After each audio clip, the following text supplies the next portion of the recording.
Rasulullah Shallallahu Alaihi Wasallam bersabda, barang siapa yang mengakali tiap-tiap malam kemudian dia mati, maka dia mati sebagai syahid.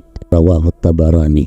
Kemudian lagi Rasulullah Shallallahu Alaihi Wasallam bersabda, barang siapa yang membaca di pagi hari, diberikan Allah kepada dia kemudahan hari itu sampai petang.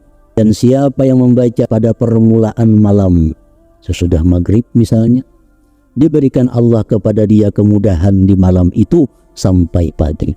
Rasulullah Shallallahu Alaihi Wasallam bersabda lagi, siapa juga orang Islam yang dibacakan di sampingnya ketika dia dalam sakaratul maut, orang dalam keadaan sadar lagi, sakit sudah parah, turun dengan tiap-tiap satu huruf 10 malaikat.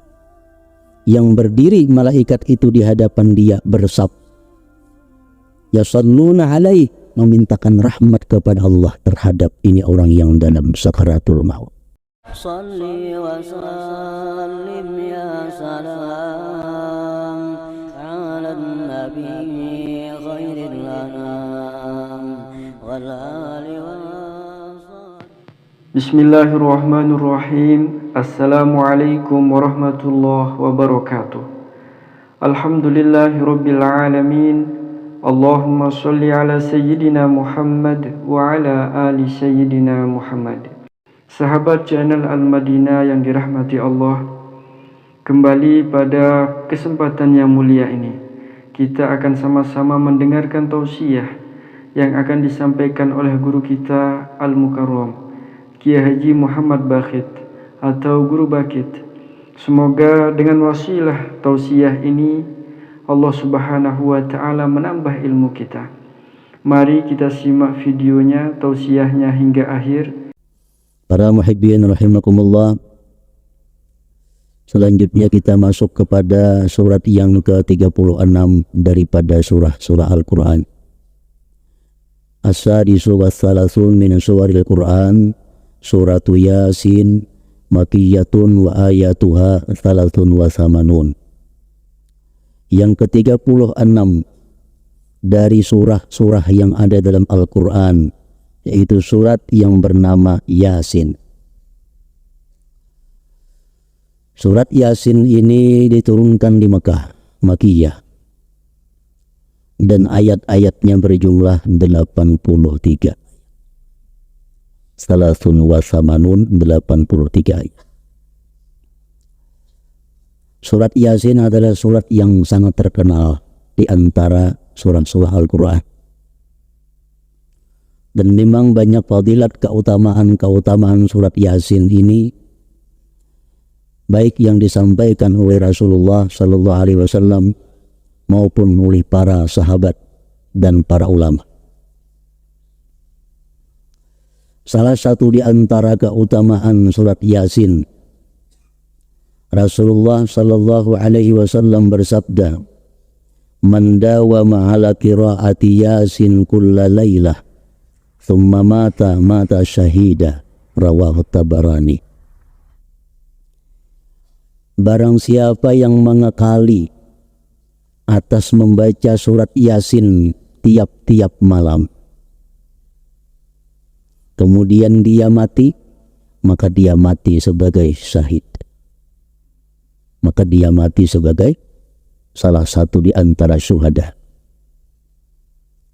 Ini untuk orang-orang yang selalu setiap malam membaca surat Yasin, kemudian dia mati syahid.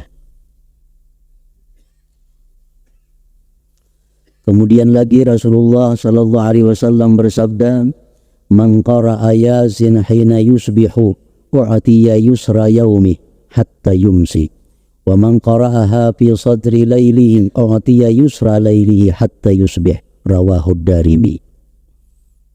Barang siapa yang membaca surat Yasin di pagi hari, diberikan Allah kepada dia kemudahan hari itu sampai petang. Dan siapa yang membaca surat Yasin pada permulaan malam, sesudah maghrib misalnya, diberikan Allah kepada dia kemudahan di malam itu sampai pagi. Ini hadis rawahud dari. Jadi alangkah baiknya setiap hari sebelum kita melakukan pekerjaan-pekerjaan, baik kita pengusaha, baik kita petani, baik kita pegawai, baik kita karyawan, baik tukang buruh, agar hari itu kita dimudahkan oleh Allah Subhanahu wa Ta'ala, maka di waktu pagi membaca surat Yasin 1 kali. Nah, bagi malamnya seperti demikian.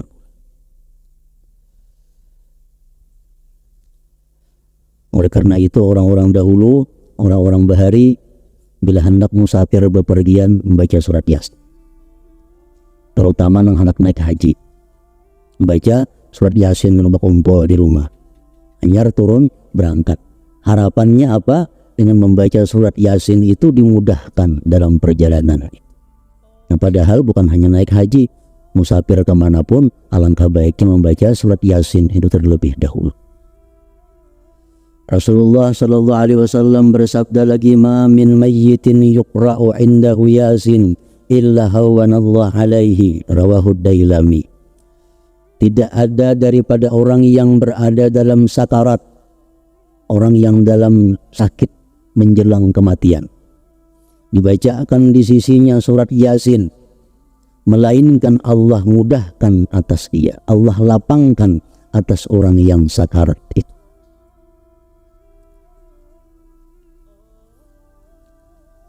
Jadi surat Yasin artinya bukan hanya berguna untuk kita, tetapi surat Yasin juga berguna untuk memudahkan orang menghadapi sakaratul maut.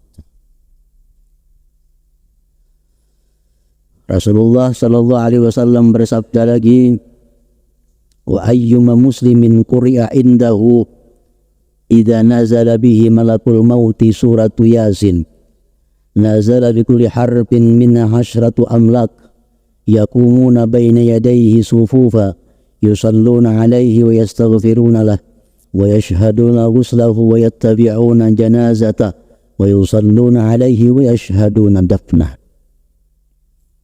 Siapa juga orang Islam yang dibacakan di sampingnya surat Yasin ketika dia dalam sakaratul maut, orang dalam keadaan sadar lagi, sakit sudah parah, dibacakan surat Yasin, turun dengan tiap-tiap satu huruf dari surah Yasin itu 10 malaikat. Yang berdiri malaikat itu di hadapan dia bersabda, yasalluna alaih, memintakan rahmat kepada Allah terhadap ini orang yang dalam sakaratul maut. Satu huruf surat Yasin 10 orang. Menurut orang yang menghitung, huruf surat Yasin itu berjumlah 3.729 huruf. Kali 10 berarti kalau orang sakaratul maut itu dibacakan Yasin, di sekitar orang sakarat itu ada 37.000 malaikat. 37.290 malaikat memintakan rahmat kepada Allah terhadap orang yang dalam sakaratul maut. Wa yastaghfiruna lahu, dan mereka memintakan ampun bagi orang yang dalam sakarat itu. Wa yashhaduna ghuslahu, dan mereka ikut menyaksikan waktu dia dimandikan. Wa yattabi'una janazatahu, mereka ikut mengantar jenazahnya. Wa yusalluna alaih, ikut menyembahyangkan atasnya. Wa yashhaduna daflah, dan ikut menyaksikan penguburan. Orang yang sakaratul maut dibacakan Yasin, itu penting. Karena banyak kemudahan, kelapangan yang dihadapi oleh orang yang sakaratul maut bila mana dibacakan surat Yasin. Para muhibbin rahimakumullah, itulah sebagian daripada keutamaan bagi surat Yasin. Surat Yasin sebagaimana surat yang lainnya banyak mengandung petunjuk, banyak mengandung arahan Allah kepada kita. Di antaranya di dalam surat Yasin Allah berfirman, "Alam a'had ilaikum ya bani Adam an la ta'budu syaitan innahu lakum aduwwum mubin." Ayat 60. wa an i'buduni hadza siratun mustaqim wa laqad adalla minkum jibilan katsira afalam takunu ta'qilun. Salah satu Allah memberikan petunjuk kepada kita di dalam surat Yasin. Adakah tidak aku perintahkan kepada kamu wahai manusia bahwa jangan sekali-kali menyembah syaitan, jangan sekali-kali taat dan patuh kepada syaitan. Sesungguhnya syaitan itu adalah musuh yang nyata. Dan hendaklah kalian menyembah aku, taat kepadaku, firman Allah. Inilah jalan yang lurus. Sungguh telah menyesatkan syaitan itu daripada kalian orang-orang terdahulu yang banyak. Generasi-generasi dahulu banyak yang disesatkan oleh syaitan. Afalam takunu ta'qilun, apakah kalian tidak memikirkan itu? Ini salah satu di antara petunjuk Allah di dalam surat Yasin kepada kita, bahwasanya jangan sekali-kali kita menyembah syaitan. Jangan sekali-kali menuruti permintaan syaitan, karena syaitan itu adalah musuh kita. Para muhibbin rahimakumullah, di dalam setiap diri manusia itu ada satu syaitan. Dan satu syaitan yang ada dalam diri kita ini, apabila kita bukakan pintunya, dia akan mengundang syaitan-syaitan lain sehingga kita menjadi syaitan seikungan. Bila kita bukakan pintunya, kebawaannya dan kawan-kawannya, sehingga mata kita ada syaitannya, telinga kita ada syaitannya, mulut kita ada syaitannya, tangan kita ada syaitannya, semua tubuh kita diisi oleh syaitan. Kalau kita buka pintu syaitan. Para ulama as-salikin menjelaskan apa itu pintu-pintu syaitan, sehingga syaitan bisa masuk kepada kita lewat pintu itu. Dengan kita mengetahui pintu-pintu syaitan dalam diri kita ini, maka kita bisa waspada untuk selalu menjaga, mengunci atau menutup pintu itu, agar jangan sampai syaitan yang sudah bertumbuh dalam diri kita ini berseruan kawan-kawannya. Pertama, kata para ulama, adalah pintu syaitan itu al-ghadabu, marah. Di saat kita marah, berarti kita membuka pintu syaitan. Syaitan akan masuk kepada kita lewat pintu ghadab, marah. Kita lihat orang marah, mungkin kita kali suah marah, mungkin kita suah marah, ingat akan kita suah marah macam apa? Kada tahu kuitan, kada tahu paguruan, kada tahu orang tua, kada tahu siapa juga pun. Kalau kita marah,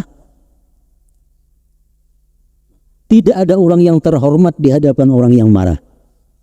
Kenapa? Karena dirinya sudah dipenuhi oleh syaitan. Al-ghadab, nama adalah marah.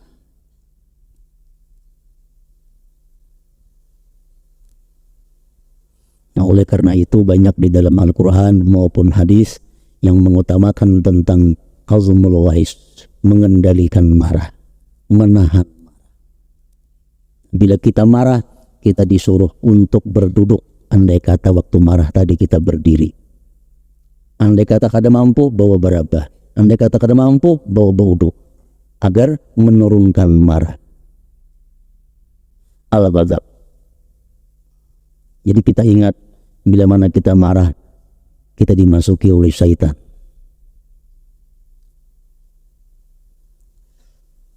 Yang kedua pintu syaitan adalah al-hasad, iri dengki. Kalau kita sudah dengki kepada seseorang, kita buka pintu ngarannya untuk kedatangan syaitan-syaitan. Kenapa sebabnya? Karena orang yang dengki itu bisa menggibah terhadap orang yang didengkinya. Bisa memfitnah kepada orang yang didengkinya. Bahkan bisa membunuh kepada orang yang didengkinya. Kenapa? Karena dia telah membuka syaitan masuk ke dalam dirinya.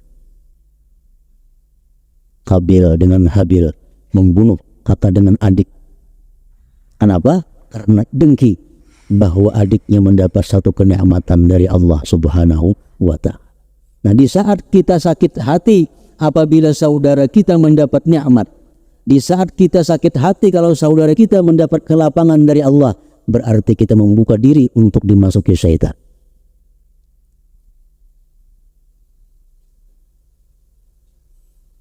Jadi satu hasad di dalam diri kita akan banyak menimbulkan maksiat-maksiat yang lain.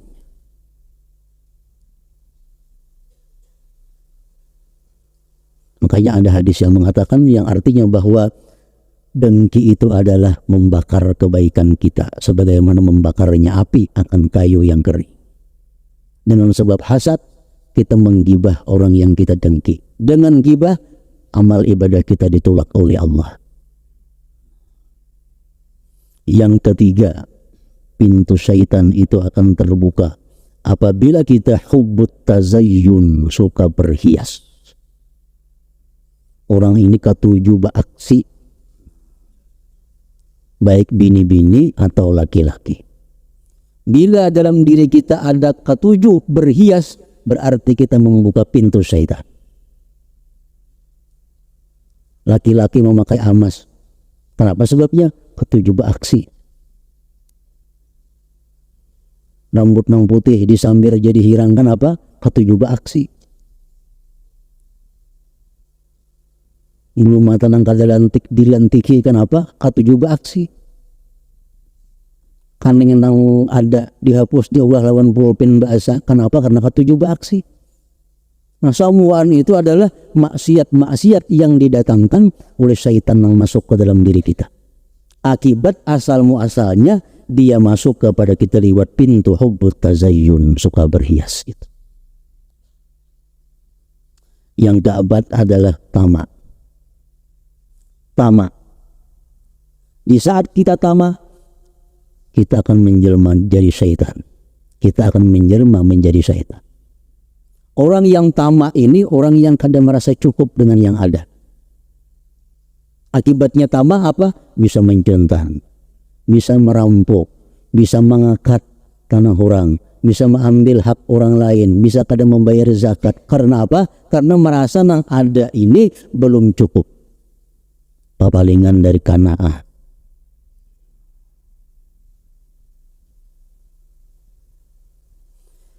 Yang kelima, pintu syaitan yang ada pada diri kita adalah al-ajalah, bersegera, beancap-ancap. Di saat kita melakukan apapun, bila minat ketujuh beancap-ancap, ketujuh belakas-lakas, itu adalah syaitan. Orang berwudu belakas-lakas, akhirnya kada liput, nah pandang dibasuh.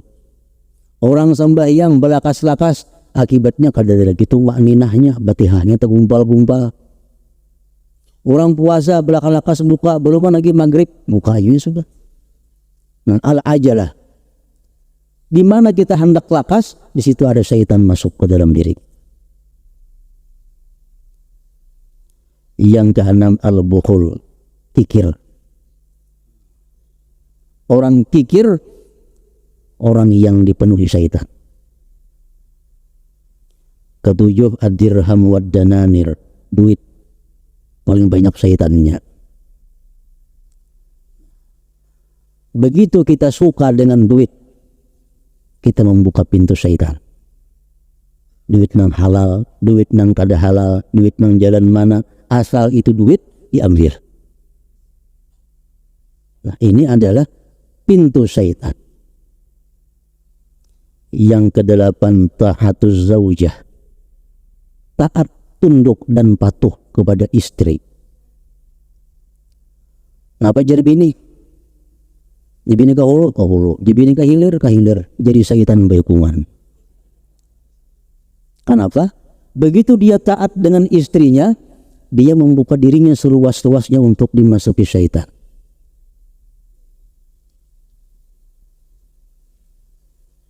Ta'atu zaujah.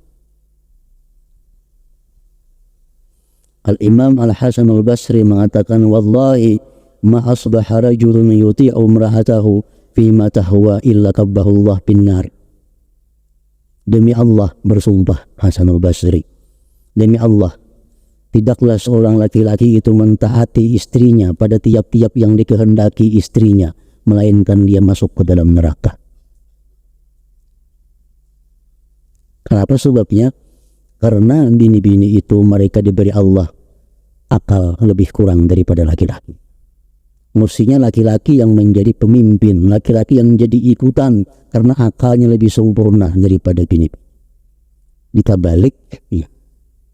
Nang akal sempurna, akal lebih banyak, tunduk kepada orang yang nafsunya lebih banyak. Di saat kita sami'na inggih lawan bini, di situ ada syaitan masuk ke dalam diri kita. Ingat kisah Bal'am bin Ba'ura, aulia Allah sangat besar di masanya. Dia terjerumus sehingga mati dalam keadaan su'ul khatimah. Kenapa sebabnya? Karena taat dengan istrinya, karena patuh dengan istrinya. Aulia, apalagi nang ada aulia taat lawan bini. Orang wali yang besar, tapi karena dia selalu taat kepada bininya, akhirnya su'ul khatimah. Apalagi jabat pedagang awam taat dengan bini, binian yang tersinggung ini nah. Yang sarik beginian ini supaya baik, artinya kenapa sebabnya? Karena kata Rasulullah sudah mengatakan bahwa perempuan itu adalah mabkhala, perempuan ini bikin bakhil laki-laki. Kebanyakannya arti, bukan semuaan kada. Nabi bicara yang kebanyakannya. Umumnya perempuan itu bikin kikir. Jarang ada perempuan yang wakaf 1 juta, jarang, walaupun saling sugihan orangnya. Jarang, kenapa? Kebanyakan kikir. Umumnya. Kalau laki-laki ini taat kepada istrinya, berarti laki-laki itu sudah membuka dirinya dimasuki oleh syaitan. Ta'atuz zaujah. Yang ke-9, ilmu hakikat. Ilmu hakikat ini banyak syaitannya. Begitu kita belajar ilmu hakikat, padahal kita belum sampai saatnya, ilmu syaitan yang kita dapatkan. Ilmu syaitan yang kita dapatkan. Jadi di sekeliling ilmu-ilmu hakikat itu banyak syaitan. Dia selalu menarik manusia yang belum sampai kepada kedudukannya untuk belajar ilmu hakikat, agar kada sembahyang lagi, agar kada puasa lagi, agar segala pun orang ya ampun seorang. Salli wa sallim ya salam ala nabi khairil anam wal ali wa